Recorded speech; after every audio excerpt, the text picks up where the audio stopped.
Hello, sorry, Charles is having an issue, so I'm going to take you through financial planning. So just allow me to present.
Hello, you can see my screen? Yes, we can see your thing. Okay, so let me just go where he, let me just get to where it was financial planning. So I'll take you through financial planning before Charles comes back. So I'll break this down into very simple processes. So basically financial planning, and if you have any questions, just raise up your hand and we should be able to just have everyone contribute, or if you have any ideas or you want to add. So basically financial planning is very important for any businesses and especially startups. It's about managing your resources. Resources could be money to keep your business running smoothly and for it to be able to grow successfully. We all know that most of businesses actually break even after like even 3 years or more. So for small businesses, for startups, we should not give up, because in the first year we might not make profits, in the second year we might not make profits, but if we are persistent and consistent, then thereafter we are able to break even and even make profits. So financial planning is very important for any businesses, and I want to break it down into several items. The first one is budgeting. So budgeting is basically, in simple terms, is just deciding how much resources. Resources could be money. It is money. It is human capital, yourself, your knowledge. It could be anything from support from friends. So basically, budgeting, getting to know how much you need to spend on starting that business. So it matters because it helps you avoid spending too much or even budgeting for too little, so that you're able to achieve your goals. For example, if you need 1 million to start a business and you do not budget for it, you do not sit down and budget for it, then in the middle of the operations, you'll be stranded. So the next one, budgeting, is just sitting down, writing down what you need for the business, and just forecasting or uh, estimating how much you need, and thinking about where you're going to get it from. As Charles discussed and said, you can get it from your own savings, you can get it from friends, you can get it from, one of you said about WhatsApp groups, that's called crowdfunding, getting small amounts from a number of people or a number of sources. So the next thing you're going to do is forecasting. Forecasting, in simple terms, is I don't want to call it guessing. It's like estimating how much you need. how much you need for the future. So you can forecast, for example, for a year, and then you break it down into a month. So you tell yourself, in this business of mine, how much am I going to make within a month? And how much expenses do I need to spend? For example, if you have salaries, if you have rent, if you have internet, so you forecast that you need this amount of money for the next 1 month, for each month. Forecasting can be done for 5 years. Then you break it down to short term, which is 1 year, and then you break it down to a month. So basically, why it matters, it helps you plan ahead, and then you make better decisions about your business. For example, if you forecast and you realize that your expenses are more than your income, then you need to be able to bridge the gap by getting other sources of funding. Yes. So the third one is cash flow management. It is all these things relate, they correlate, because once you've been able to forecast, then you manage your cash flows. It's keeping track of how much cash comes in and goes out. Once you've forecasted, once you've been able to estimate how much you're going to make and how much you're going to spend, then you now manage cash flows. For example, if you realize that your bills are more than your income, then you manage. If you're able to cut down on some costs, or then increase efficiency by having proper processes so that you're able to cut down on expenses, then now that is cash flow management. Or being able to negotiate with your suppliers and tell them, I'll pay you after 60 days instead of 30 days. You see, that way you'll have been able to manage your cash flows. You're not able to pay this month, but you're able to negotiate with your tenant, with your landlord, and tell them, I'll pay you this next month. So after cash flows, I think that is it for planning. And then the next thing you're supposed to do is reports, having proper reports. Reports comes from proper bookkeeping. So while after planning, you need to be able to keep your reports, to keep your books.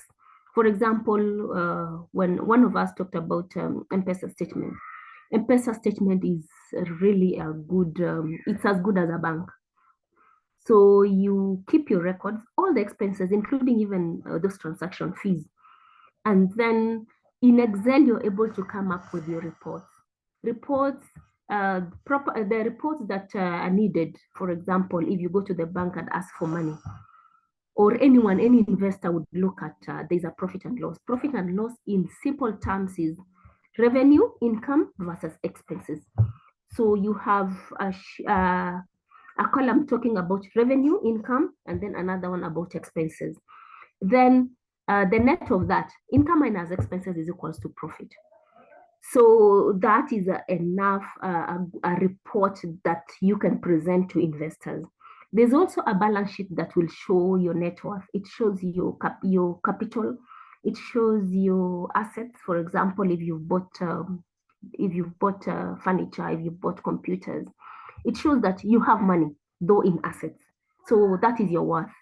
So it's also important to keep the balance sheet. And then the cash flow statement is another report that is needed. There are actually 3 reports: bank, balance sheet, the profit and loss, and a statement of cash flows, which are simple reports that can be done in Excel. So if any one of you would require maybe an Excel template for that, we can actually give you to be able to do your reports. I think by now Charles can be able to tell us something. Charles, any questions before maybe Charles comes in?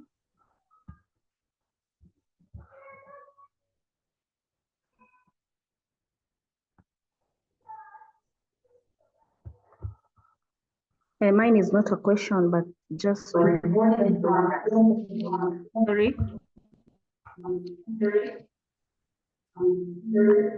I'm one of those who would need the Excel sheet.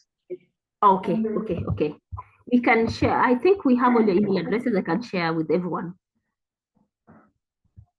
Yes, or you can put on our WhatsApp. Oh, yes. Okay. That was all right. Thank you. You're welcome. Charles, over to you.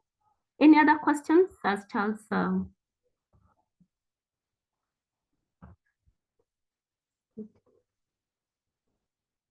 Yeah.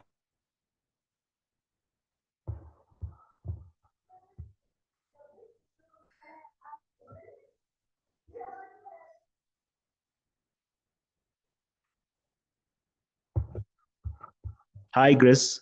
Hi, Charles. Yes. Sorry, I was offline. Yes. I have issues with the network here, so I didn't get what she was. We've discussed about she was about. financial planning, basically budgeting, forecasting, just estimating what the businesses need. We've done cash flow management. We've discussed briefly about financial statements, reports that are needed. For example, if businesses need to get funding for them to be able to attract investors. Yes, in summary, those reports are the balance sheet.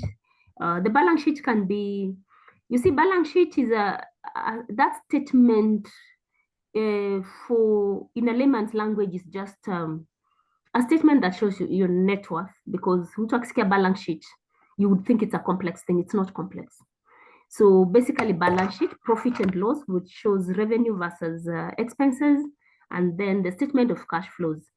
So basically we are here. So guide us on the next steps, then we can move forward.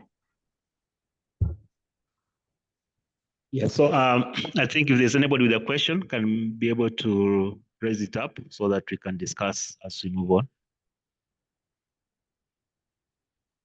Yeah, so I think when it comes to these financial statements, of course, we have got templates that you can quickly use for, you can simply adapt them and use them for your business according to the way you're operating. So of course, but of course, there's a standard way of looking at them. So maybe even as you ask your question, maybe Grace can also try to help us. Maybe can show us an example of one template that we can use and how it works, so that we see it in a practical way. Yeah, thank you.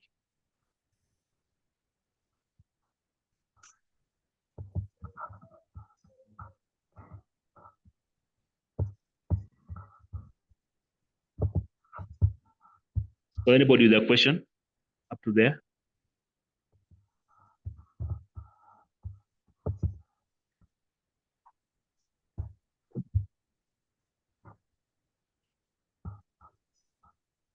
So you guys, all of you are good with financials? You have got no challenges with financials?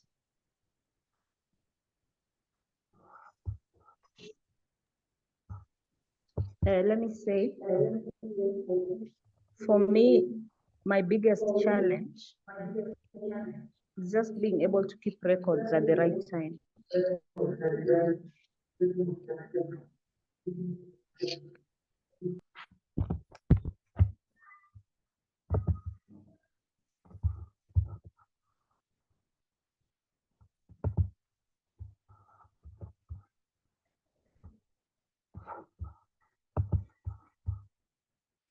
See, Natural says she has a problem with the record keeping. Yeah. Of course, I think that's also a common, maybe a common challenge to all of us. How do we maintain our records? Why is it important for us to maintain the records? I think that's a very common challenge. Yes, so, and of course, you see that we can always use Excel sheets, okay? Excel sheets to really come up with the bookkeeping. Of course, so that you can be able to come up with the data that you can be able to demonstrate whether our business is performing, and also show how our cash flows are moving from within the organization. So, of course, bookkeeping or record keeping is very, very important, because with the bookkeeping, you can be able to monitor your cash flows, maybe periodically, maybe like weekly. Of course, every week you can be able to know how much your cash transaction has been, how much money you have received, how much money you have spent. So in that case, you can be able to understand exactly how your business is performing. Yeah, so that's one thing. But the most important thing is now when it comes to presenting your pitch to an investor, because they may not have that enough time to go through your records. So you find that that's why again this modeling component becomes very, very important. So it's important that we understand exactly how do we present the performance of our business. Okay. And Grace has talked about the three main statements. We have got the profit and loss statement, we have got balance sheet, and then we have got the cash flow statement. So those are very, very important documents that you need to have or to know how to present them for your business. So I hope all of you are good with that, with those three statements that she's discussed about. Yes, Grace?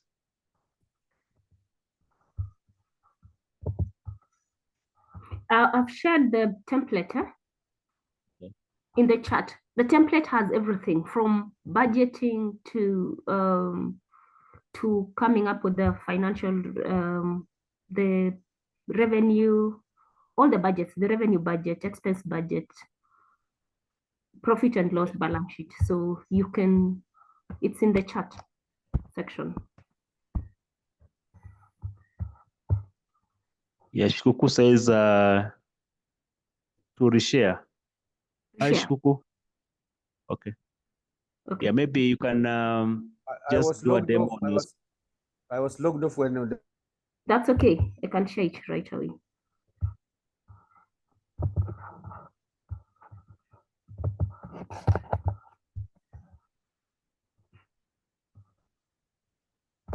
Hi, Grace. Maybe you can take us through the template. Okay. You can share your screen and take us through the template here. Okay.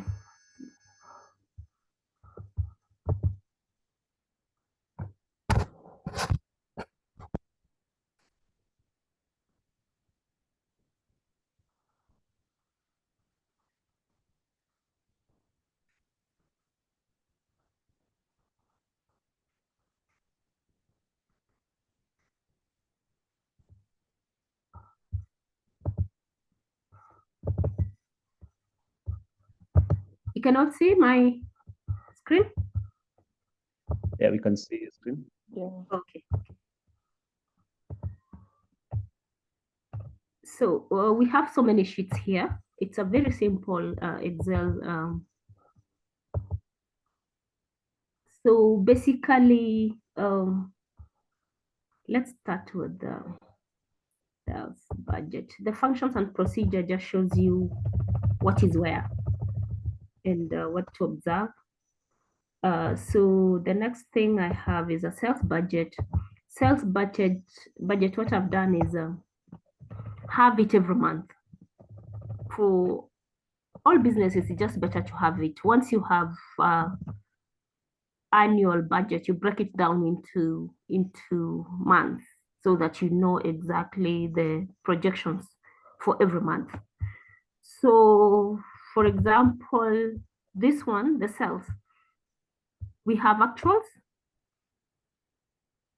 and we have budget. Can you all see that? Yeah. Yeah, so this is basically a budget. For example, if you expect to make, in January, you expect to make 387,000. We can all see where my cursor is.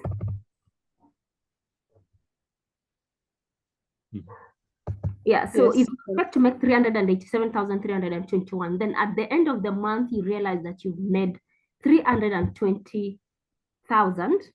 Then you realize that there's a variance of this amount. So every month you make projections and then you also key down what you've actually made. That is the actual, so that you're able to determine how much is the variance. You can play around with this sheet to make it user-friendly for yourself. So you can, for example, create another cell that says variance. so that you're able to determine what was the difference between the budget and what was expected to, and the actual sales. So basically, this will give you a record of what you've made every month. And the commissions, for example, if it sells, you'll be able to know how much commissions you're gonna pay, and then the balance. So this is a sales budget.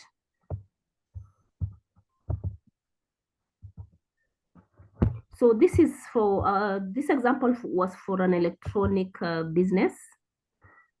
So basically you'll have to adjust yours. So this is a P&L budget. P&L budget is basically revenue versus expenses. This is very important. So for example, our sales is 13.8 and the cost of sales is 11.5. Cost of sales are expenses that are directly attributed to arriving to getting this sales. For example, if you're selling electronics, say if you're selling computers, you sell a computer at 300,000 and you bought it at 280,000. The 280,000 is cost of sales and the 300,000 is the sales. So basically that is cost of sales. And then the expenses, operating expenses are things like salaries, there's licenses, there's electricity, there's meals, there's office expenses, stationery, those are operating expenses. So once you've been able to budget for sales and then budget for cost of sales, then you get what is called gross profit. After getting gross profit, now you put down all those expenses that are not related to arriving at those sales. Those expenses can be fuel, all the other expenses that are not used to arrive to, that are not directly attributable to getting those sales. So once you've done a budget for every month,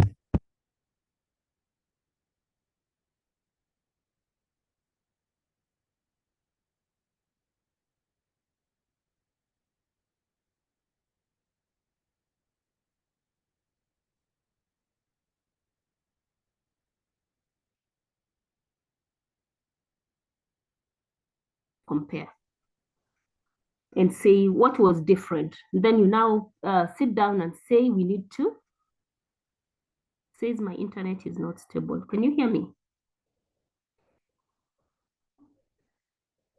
Hello?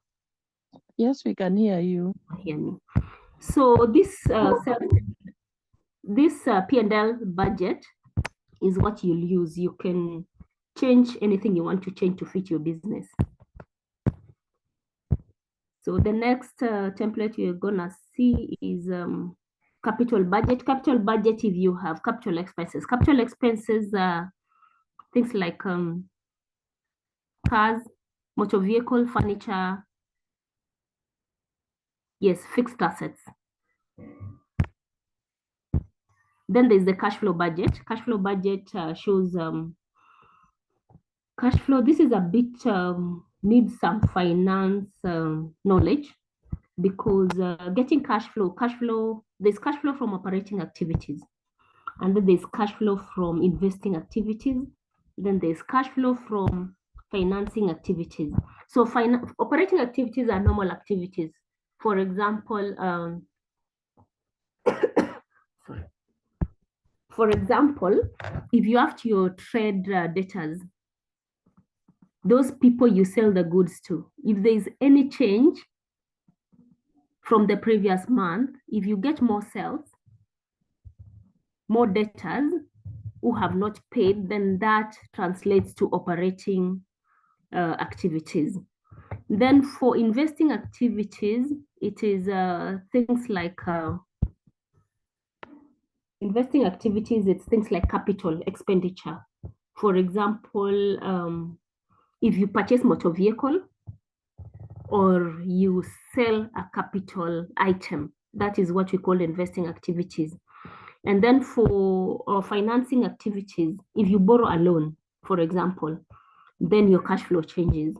So this is a bit of complex. So for simple businesses, for example, if you don't have a finance person, then you can do a simple cash flow budget of money coming in and money going out.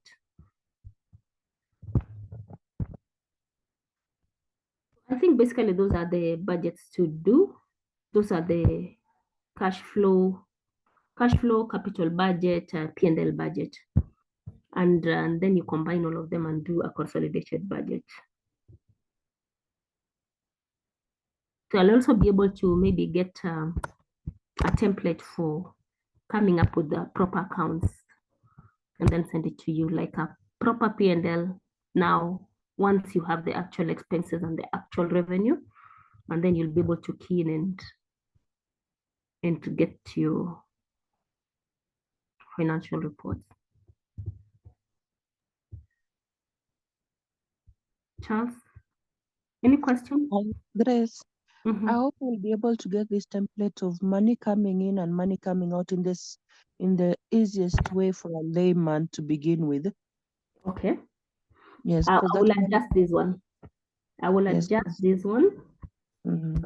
for simple businesses, money coming in and money going out. Yeah, because once we have that one, it will now be easier to go to the monthly one. But that Yeah. monthly one sounded so complicated for This P&L um, budget, hmm?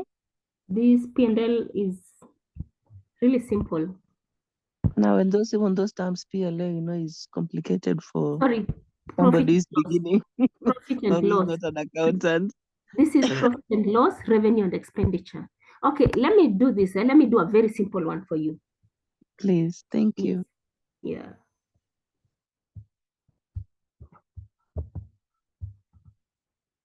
Charles, over to you.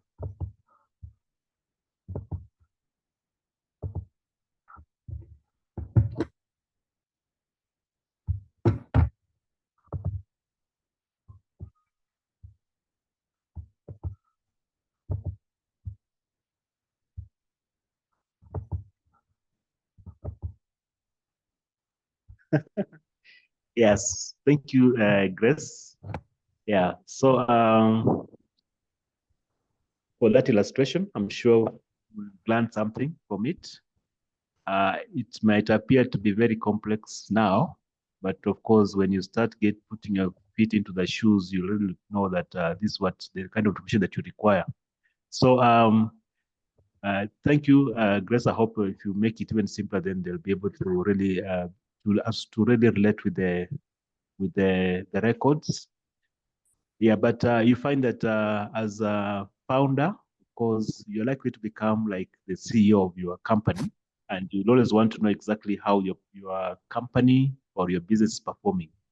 So it's very necessary for you to at least get some bit of knowledge about financial skills, so that you can be able to interpret some of these financial records for your business, so that you, of course, you'll also be on top of the financial control. But all the same, we find that also I like the this was said, talked about it, that some of these terms are very complicated, and that's why it's also important for us also to think about of having somebody who is conversant with financial uh, bookkeeping into our teams.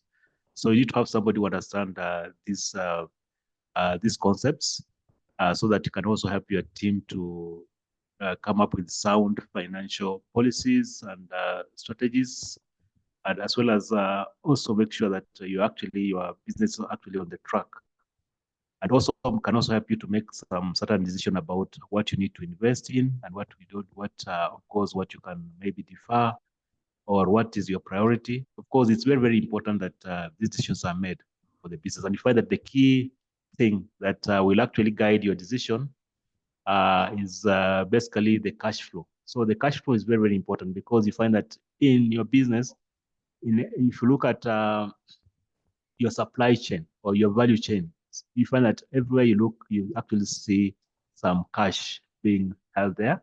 And you have to ensure that this business gets operationalized. So you have to know how to balance between the cash flow. Remember, she talked about, for instance, if you are, for example, you're trying to produce a product, And of course, you might not be able to have, maybe you don't have enough cash. So you can think of maybe getting some of these products from suppliers who can give you on credit. And then you can maybe agree on how you're going to do your payments after maybe a month or so. So that's one aspect of cash flow. You need to think about how do you keep yourself afloat so that you have enough cash to run the business. On the other hand, also, you can also think about when you also want to sell your products in the market. Of course, for some of your supply chains or your distribution channels, some of them, they might not have cash to purchase your products.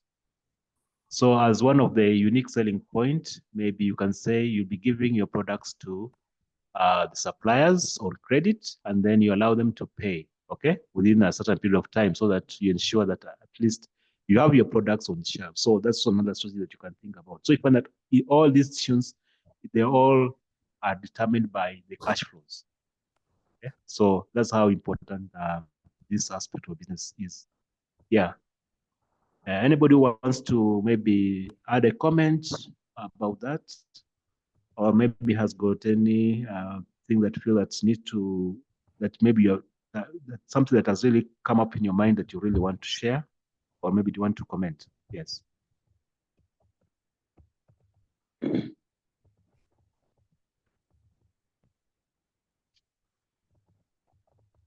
Yeah. I would like to ask a question.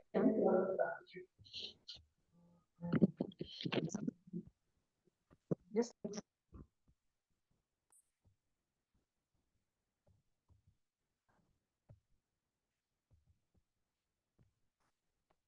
I would like to ask for a starter. I'm just asking for candid advice. At what point is it truly necessary to engage someone who has knowledge in financials to start working for me? Because that means I'll have to start paying them. Because like for me, this is one of my biggest nightmares, dealing with the financials of the business. So what point should I bring somebody on board? Okay. What are some of the best ways to bring someone on board without necessarily straining to pay them? Okay. Yeah. Yes, so Sid actually is asking, at what point should we bring in, for example, somebody who is good in finance to support the business? I think that's a question. Anybody want to answer that? Remember, when you bring somebody into the team, you must also compensate that part, that human resource. Of course, there's some bit of cash that needs to go out so that you can be able to compensate the financial expert. So how do you handle that? Let me try. I think the best time to bring them in is when your money has started rolling. Meanwhile, we can use the simple sheet, because once you use the simple sheet, they don't have to be in your office throughout. You can just manage what you can, and then you take to them they can come in as auditors or those kind of accountants. So once you have what you're working with yourself, then you can take it over to them just as contract, not fully in your, until you are ready to. Okay. Wow. I can add to that. I think to add to that, you really need to get somebody as soon as you start the business, but you don't have to engage them full time. There's so many you can outsource. There's so many, you can actually keep your proper records. For example, sales buyers own the bills, and then every month you give it to somebody. They're as very cheap, like 5,000 per month. You tell them, please just get me proper books of accounts. So you can outsource until you're ready to take up a full-timer. But it's really good to have proper books of accounts from the word go if you want your business to grow. So you can outsource, you can keep your proper books, and then every once in a month or once in 3 months, you can outsource.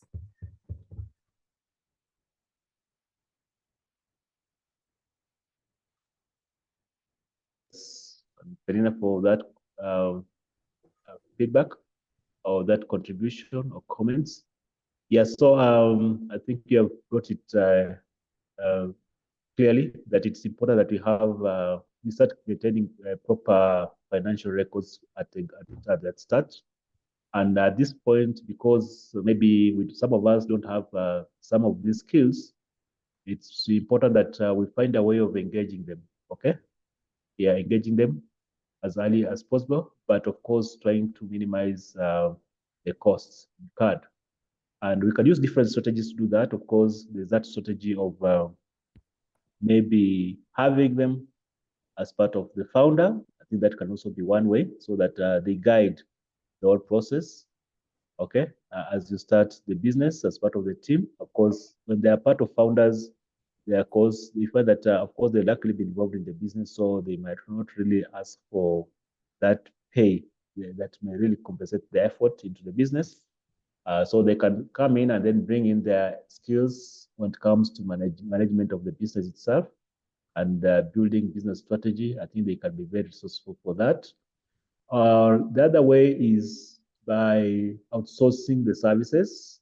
So you can actually also look for a cheaper way of outsourcing the services from people, from accountants who provide financial services, maybe at a certain cost, which may not really be very expensive, but they can come in maybe occasionally and then come in to support you to develop the right financial records. So it's important that we have them from the beginning. Yes. So another thing that you can also think about is that you're also living in a digital world, because you can also start by using some of these tools that are available. We have got accounting softwares that are also available. Some of them, they don't require you to have much of accounting knowledge, but they can guide you. Okay, they can provide you some templates which you can start.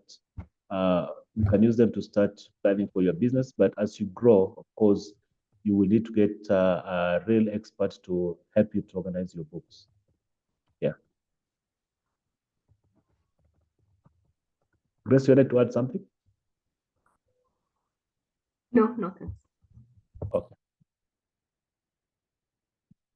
Yeah, so that's good. Of course, I believe that by now we are still thinking about how we can be able to forecast, okay, our business.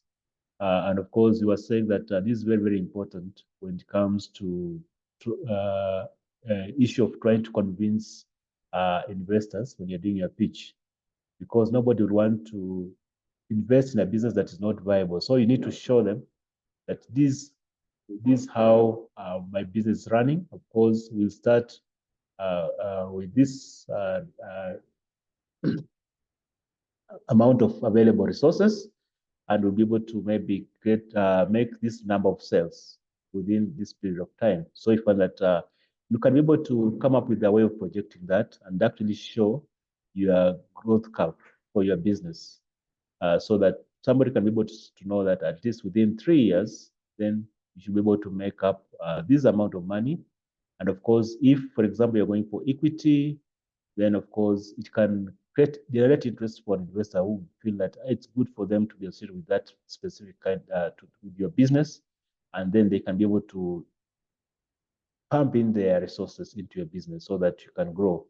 The same also applies to debt approach. You find that today, if you go to bank, because they also do some analysis of risk. They do some risk assessment to see whether it's worthy for them to give you a loan or not. Because you want a loan, but they cannot just give you a loan. They'll come and assess your business to see whether your business is performing, to see whether the business is healthy, and of course, it has a positive credit, so that they can be able to give you money. So it's important that you maintain proper records. Okay. If you maintain proper records, then you find that the records can speak for you. So, of course, they will ask you to give them 6 months bank statement or M-Pesa statements before they can make a decision. That's why they normally ask for those documents, so that they can be able to go through your records, see your cash flows, how the cash is coming in, now cash is getting out, And then from there, they can be able to make a decision whether they're going to give you a loan or not, because it also helps them to decide how much money they can be able to give you. Okay, because depending on what they're getting from their financial records. So that's how important the records are for your business. Yes. So anybody else who want to say something about that?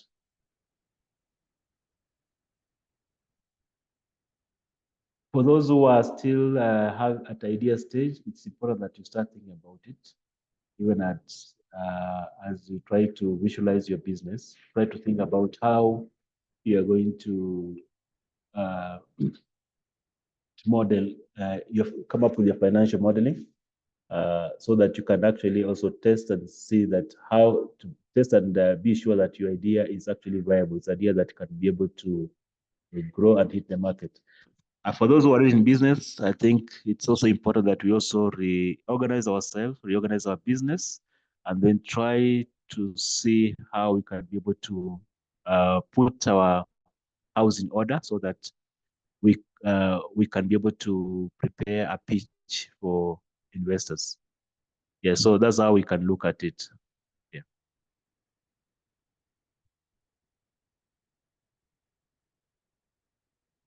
So any comments? Yeah, good. So I think with that, if there's no question, then we can maybe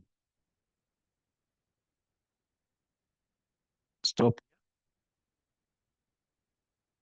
Yeah, so that we can start planning for tomorrow. Of course, I know some of you are still busy, and then we'd say that today, for those who are in Eldoret that wanted to get personalized assistance for whatever they'll be covering, you're also free to come to the campus here. Of course, I'll be here the whole day, so that we can be able to maybe clarify one or two things that you may require clarification. And for those that are also online, you're also free to send your questions. You can send your questions through WhatsApp, or you can also email me directly if you want, or Grace, so that you can also be able to give the support that you require.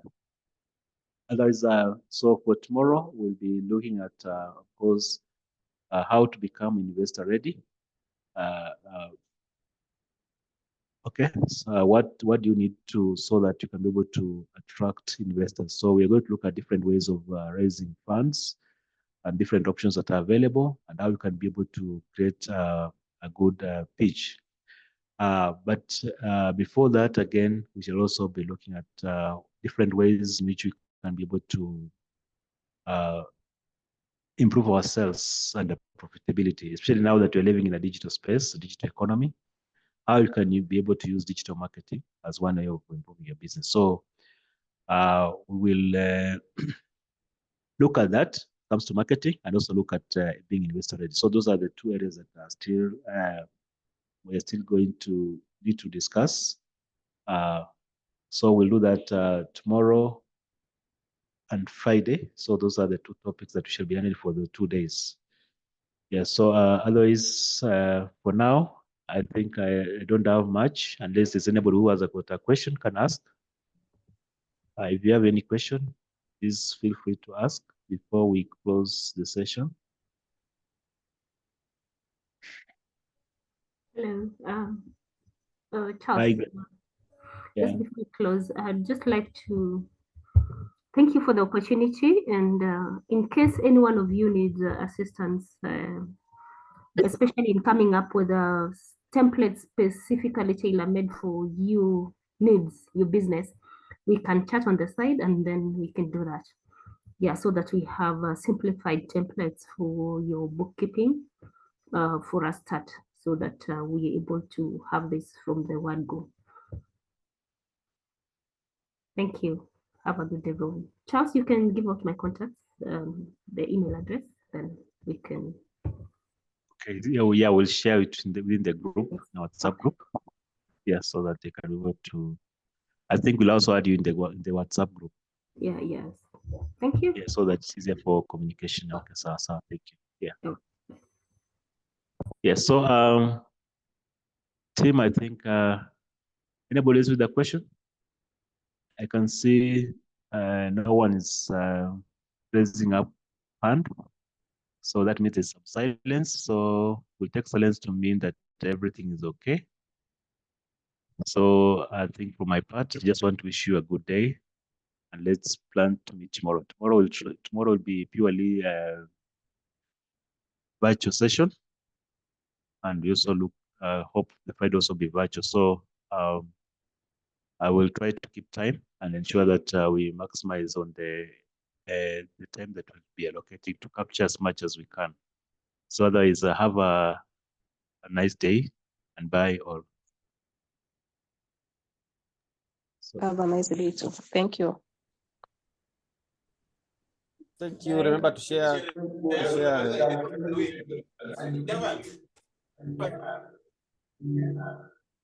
okay, fine. Remember to share. Budget. Bye.